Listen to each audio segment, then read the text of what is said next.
নমস্কার, আমি সুমা ব্যানার্জি। এসে গেছি রান্নার সাথে আড্ডার চ্যানেলে। আপনাদের সকলকে স্বাগত আমাদের এই রান্নার সাথে আড্ডার চ্যানেলে। আজকে আমাদের ইনগরেশনের পর প্রথম ভিডিও রান্নার সাথে আড্ডা। তো আজকে আমরা দেখে নিই যে আমরা কার সাথে আজকে আড্ডা দিতে এসেছি। তো আমাদের সাথে রয়েছেন দিদি, আপনার নামটা বলো। শুভ্রা ব্যানার্জি। শুভ্রা ব্যানার্জি। তো তিনি দমদমেই থাকেন। তো দিদি আজকে আমাদেরকে রান্না করে দেখাবেন, কিন্তু তার সাথে আমরা একটু কিছুক্ষণ আড্ডা দিয়ে আমরা রান্নাঘরে যাব। তো দিদি, আমি পরে ঢুকতে ঢুকতে দেখছিলাম যে তোমার ঘরটা বেশ ফাঁকা ফাঁকা লাগছে আজকে, মানে আশেপাশে কাউকে দেখছি না। কি না, ব্যাপার? এখন তো তোমার দাদা তো অফিসে আছে, উইকডেজ তো অফিসে গেছে। ছেলে তো এখন এখানে নেই। ছেলে এখন হায়ার স্টাডিজের জন্য কানাডায় আছে। আচ্ছা, কানাডায় আছে। আচ্ছা, তার মানে তোমার তো এবার একটা বিশাল টাফ টাইম চলছে। একদম কতদিন ধরে রয়েছে ছেলে? ও মোটামুটি 2.5 বছর হয়ে গেছে। 2.5 বছর? তো তোমার মানে একটা চলছে। তার আগেও তো বাইরেই ছিল। আচ্ছা। আমার মোটামুটি আস্তে আস্তে অভ্যস্ত হয়ে যাচ্ছে আমি এইভাবে থাকতে থাকতে। আচ্ছা আচ্ছা, তো ছেলের সাথে রেগুলার কথা হয়? হ্যাঁ, রেগুলার সকালে আমার সঙ্গে কথা হয়, ভিডিও কলে রেগুলার কথা হয়। তা ছেলে যে এই যে বাইরে রয়েছে, তো ওর খাওয়া দাওয়া নিয়ে তোমার খাওয়া দাওয়া মানে তোমার যে রান্না। প্রথম আমার খুব টেনশন হতো খাওয়া দাওয়া নিয়ে। তা এখন মোটামুটি নিজে ওখানে তো সব নিজেকেই করতে হয়। নিজের রান্না নিজে প্রথম আমাকে সব জিজ্ঞেস করে করতো, মা এটা করবো, এটা কি করবো, এই করে করে করতো। মানে ফোন করে করে ভিডিও কল করে ভিডিও দিয়ে দিয়ে মা এটা দেবো ওটা দেবো করে করতো। এখন অনেক দিন হয়ে গেছে, অভ্যস্ত হয়ে গেছে। তারপর তো ইউটিউব আছে, এসে দেখে দেখে অনেক কিছুই করে। এখন ওস্তাদ হয়ে গেছে রান্না। আর এমনি রান্না তো যতই ছেলেরা নিজেদের রান্না করুক বা পারুক, কিন্তু মায়েদের হাতে রান্না সবসময় তারা মিস করে। মাঝে মাঝেই বলে মা আমি এটা ভালো লাগছে না, আমি ওই কারণটা কতদিন খাইনি। কোনোদিন হয়তো জিজ্ঞেস করলো মা কি রান্না করেছে, আমি হয়তো বললাম ইস মা কতদিন খাইনি। এইগুলো তো হয়ে থাকে। হ্যাঁ, এটা মানে আমি তো তাই বলি যে মানে প্রত্যেকটা মায়ের হাতের রান্নাই কিন্তু প্রত্যেকটা সন্তানের কাছে ভীষণ ইউনিক হয়। একদম। এবং যতই যাই হোক, আমি আমার রান্না শাশুড়ির কাছ থেকে শিখেছি সব রান্না। আমি ওনার মতন যতই চেষ্টা করি কিন্তু আমার হাজবেন্ডের মায়ের মতন হয় না। হ্যাঁ, এটাই এটাই হয়। মায়ের রান্না আলাদা। একদমই তাই। এটা আমার হাজবেন্ডের ক্ষেত্রেও তাই হয়। মাঝে মাঝে বলে যে এরকম মায়ের রান্না এরকম ছিল, এই রান্নাটা এইভাবে করতো। মানে মায়ের হাতের রান্না এগুলো দিয়ে একটা চচ্চড়ি বানাতো, কপির ডাবা কিছুই ফেলতো না, আমাকে বলতো কিছুই ফেলবি না, ওগুলো দিয়ে চচ্চড়ি করবো। ওই স্বাদটা আমি তৈরি করতে পারি না। না না, এটা একদমই কেন, এটা আমার শাশুড়ির ক্ষেত্রেও হতো।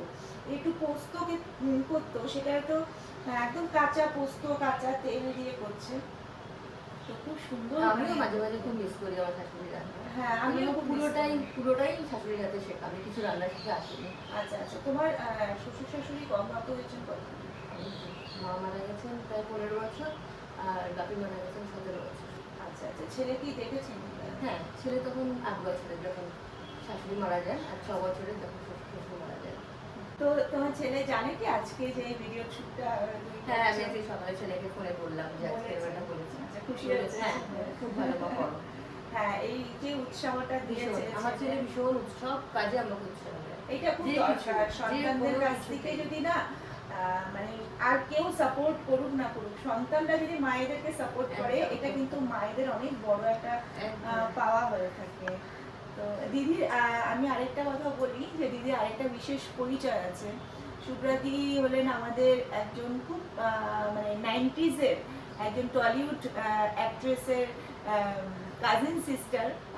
দিদি নিজের মুখেই নাম বলবেন, তার নামটা কি, কাজিনের নামটা কি? শতাব্দী রায়। শতাব্দী রায়। শতাব্দী রায়ের আমার মামাতো দিদি হয়। মামাতো দিদি হয়। তা ওনার সাথে এখন কি যোগাযোগ আছে? হ্যাঁ, যোগাযোগ আছে। আচ্ছা, আমাদের মানে বছরে একবার গেট টুগেদার হয়, ভাই ফোটায় সবাই যোগাযোগ করি। আচ্ছা আচ্ছা, ফ্যামিলি পিকনিক হয়। আচ্ছা আচ্ছা, আসে এছাড়া ফোনে কথা হয় না, এখনো তো বিজি, আসে হয়তো না, কিন্তু মানে কথা হয়। আচ্ছা আচ্ছা, বছরে 2-3 বার যোগাযোগ হয়।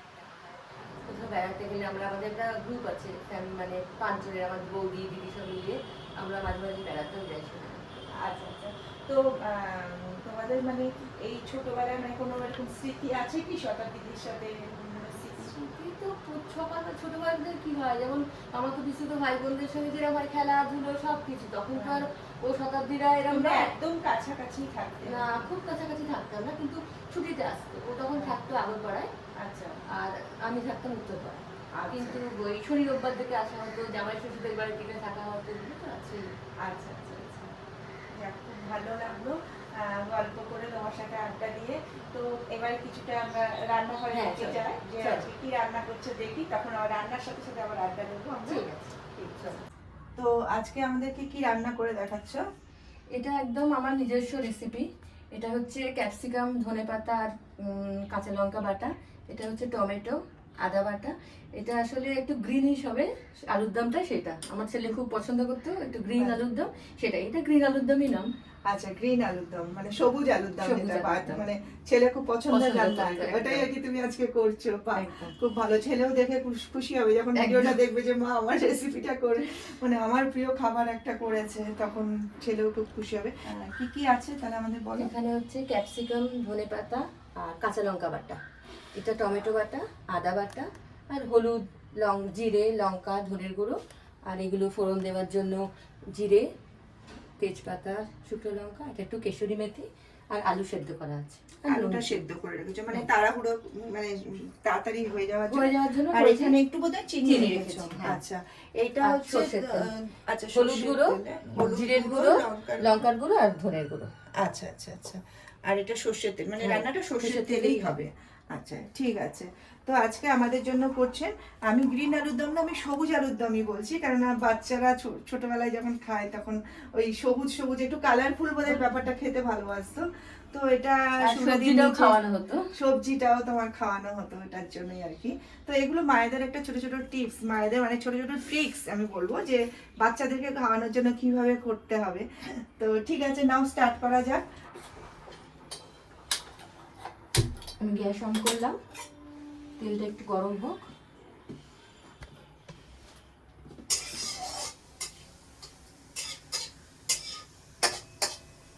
ফোড়নটা একটু ভাজা ভাজা হয়ে গেলে আমি টমেটো বাটাটা দেবো।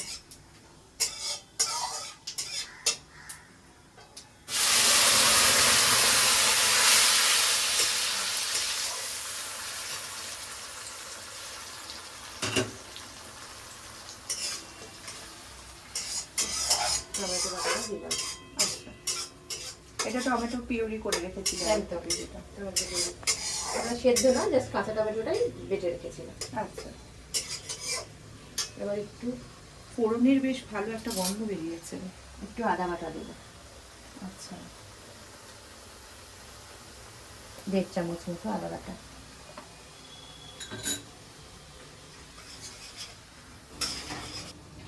এবার এই বাটাটা দেবো ক্যাপসিকাম, ধনেপাতা আর কাঁচা লঙ্কা।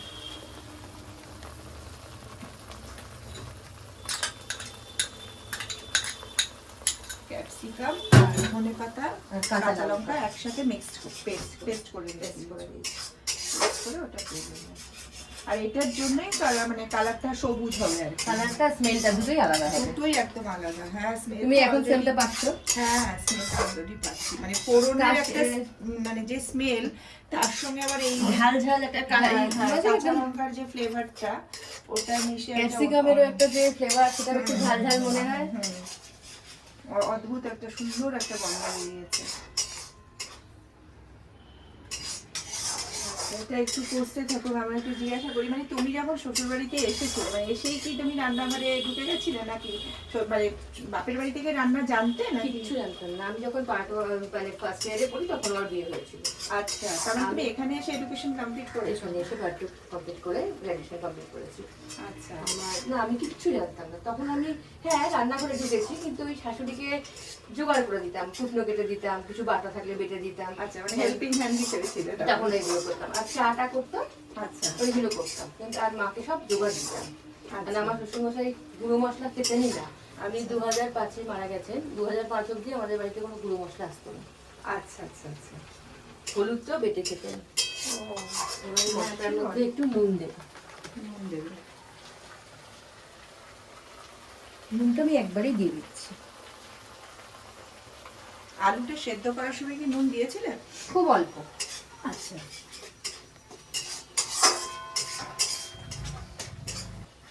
হলুদ দেওয়া হলো। হলুদ, জিরের গুঁড়ো, এটা কাশ্মীরি লাল লঙ্কার গুঁড়ো, কাশ্মীরি লাল লঙ্কা, ধনে গুঁড়োটা খুব সামান্য।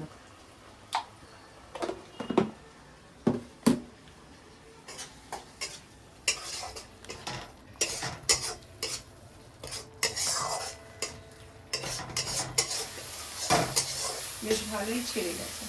এবার আস্তে আস্তে তেল ছাড়তে শুরু করেওছে অলরেডি। পাশ থেকে তেলগুলো আস্তে আস্তে, যদিও আমার খুব কম তেল, সেরকম তেল বেরোবে না।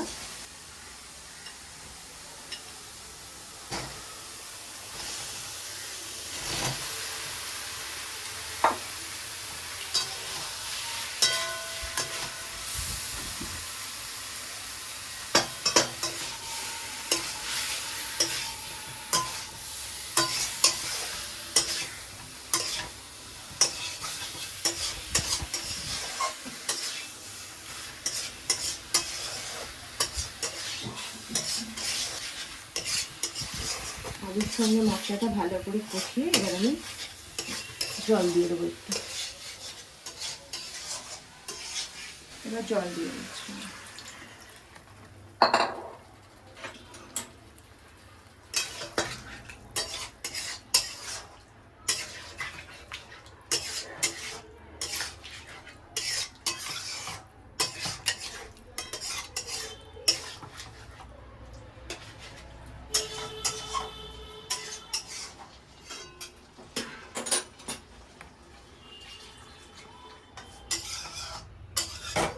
তবে গ্রিন আলুর দম ঠিকই, কিন্তু যেহেতু কাশ্মীরি লঙ্কার গুঁড়োটা দিয়েছো তার জন্য একটু ইয়েলোশ হয়ে গেছে, মানে গ্রিনটা রইল না আর কি।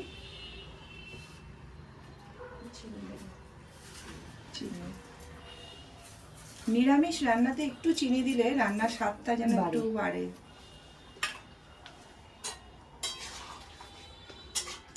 এটা একটু ফুটুক, তারপরে আমরা একটু কেশরি মেথি দিয়ে আচ্ছা, কাসুরি মেথি লাস্টে নামানোর আগে দেবে তাই তো? আচ্ছা আচ্ছা।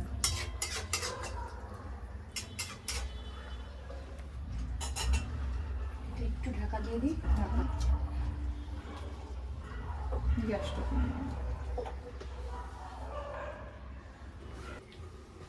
অনেকক্ষণ হয়ে গেছে, এবার একটু দেখে নিই। মোটামুটি হয়ে এসছে, ভালো একটা সুগন্ধ বেরিয়েছে। একটু কেশরি মেথি দিয়ে খুব অল্পই দেবো।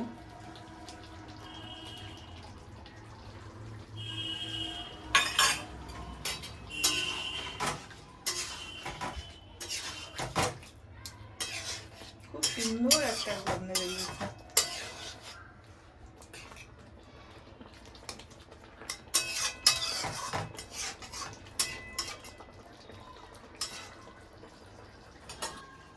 এবার আমি গ্যাস অফ করলাম।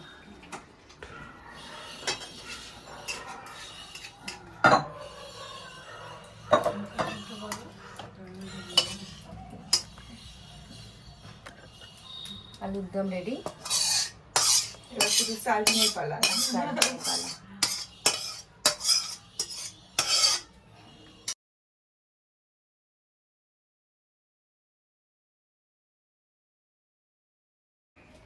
এবার একটু গার্নিশ করে দিই ধনে পাতা।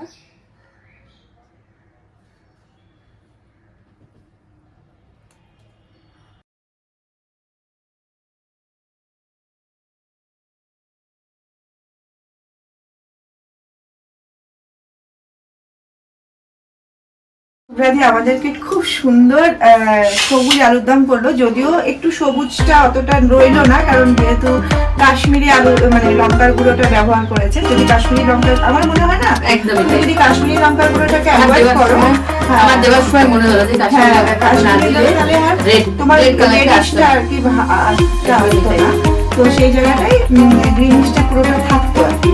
তো এখানে আপনারা কাশ্মীরি লঙ্কার গুঁড়োটাকে আপনারা এড়িয়ে যেতেই পারেন, কোনো অসুবিধা নেই।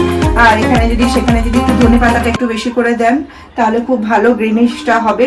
আর কাসুরি মেথিটা তো তুমি দিয়েছোই, তো খুব সুন্দর একটা ফ্লেভার এসছে কিন্তু। তো এবার আমরা দেখবো, অবশ্যই মার্কস তো দিতেই হবে, টেস্ট না করে দেখলে কি করে দেখবো। তো বন্ধুরা চলে এসেছি আমরা একদম পুরো ডাইনিং টেবিলে টেস্ট করার জন্য। তো আমাকে টেস্ট না করলে আমি আপনাদেরকে কি করে জানাবো যে আলুর দমটা কেমন হয়েছে। আর অবশ্যই আপনারাও এই রেসিপিটা বাড়িতে ট্রাই করবেন। তো তার আগে আমি দেখি যে টেস্ট করে কেমন হয়েছে। অবশ্যই খুব ভালো হবে, কারণ হচ্ছে আমি যা সুগন্ধ পেয়েছি।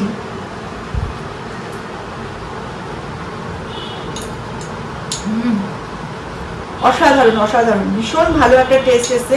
ক্যাপসিকাম, ধনেপাতা আর যে কাসৌরি মেথির যে ফ্লেভারটা মিক্স হয়ে গেছে, অসাধারণ একটা মানে ফ্লেভার এসছে এবং টেস্টটাও খুব ভালো হয়েছে। যেহেতু টমেটো পিউরিটা দিয়েছে তার জন্য একটা টকের টেস্ট এসছে, খুব সুন্দর হয়েছে। আপনারা বাড়িতে একবার ট্রাই করুন এবং ট্রাই করে অবশ্যই আমাদেরকে কমেন্ট সেকশনে জানাবেন যে আপনাদের কেমন লাগলো, কারণ আপনাদের কমেন্টেই কিন্তু আমাদের শুভ্রাদি কিন্তু অনেক উৎসাহ পাবে, যেটার জন্য আমরা এই প্ল্যাটফর্মটা মহিলাদের জন্য নিয়ে এসেছি যে সবাই তাদের রেসিপিটা শেয়ার করবেন। তা আপনারা এরকমভাবে পাশে থাকলেই আমরা কিন্তু এভাবে সবাইকে উৎসাহ করতে পারবো। তো খুব ভালো লাগলো শুভ্রাদি তোমার আজকের এই রান্না, এবং তার সাথে আমরা আজকে যে আড্ডাটা দিলাম তার সাথে। তো সেই জন্য আমাদের রান্নার সাথে আড্ডার যে চ্যানেলের যে আমাদের টিম, সেই টিমের পক্ষ থেকে শুভ্রাদিকে একটা টোকেন গিফট। শুভ্রাদি খুব ছোট্ট একটা টোকেন গিফট, খুব সুন্দর। তো শুভ্রাদিকে একটু করে নিই। হ্যাঁ পরিয়ে দিই। খুব সুন্দর।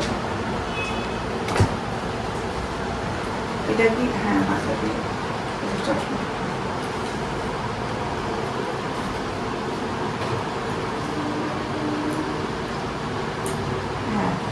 এই টোকেন গিফটটা শুভ্রাদিকে দিলাম, শুভ্রাদিকে খুব মানিয়েছেও এটা। তো আশা করি ওয়েলকাম। খুব ভালো তুমি আমাদের রেসিপি শেয়ার করলে এবং তোমার সাথে অনেক গল্প করে খুব মজা লাগলো, আমাদের খুব আনন্দ ভালো লাগলো। থ্যাংক ইউ সো মাচ সবাইকে। যারা আমাদের রেসিপি পাঠাতে চান তারা আমাদের ডেসক্রিপশন বক্সে এবং আমাদের স্ক্রিনে দেওয়া হোয়াটসঅ্যাপ নাম্বারে আমাদেরকে রেসিপি শেয়ার করুন, আমরা আপনাদের সঙ্গে যোগাযোগ করব। আর যারা এখনো পর্যন্ত পেজটা ফলো করেননি ফলো করুন, নোটিফিকেশন বেলটা অন করতে ভুলবেন না, যাতে আমাদের ভিডিও আপলোডিং এর সঙ্গে সঙ্গে আপনাদের কাছে নোটিফিকেশন চলে যায়। এবং যত পারবেন আপনারা শেয়ার করুন, সকলকে সোশ্যাল মিডিয়াতে পুরো শেয়ার করে এই প্ল্যাটফর্মটাকে ছড়িয়ে দিন, যাতে সকলে যারা সুযোগ পায় না এই প্ল্যাটফর্মে এসে নিজের রান্নাকে শেয়ার করা, তারা যাতে এই সুযোগটা পায়। তো সবাইকে অনেক অনেক ধন্যবাদ আমাদের পাশে থাকার জন্য এবং ভিডিওটা শেষ অবধি দেখার জন্য। Thank you so much. নমস্কার।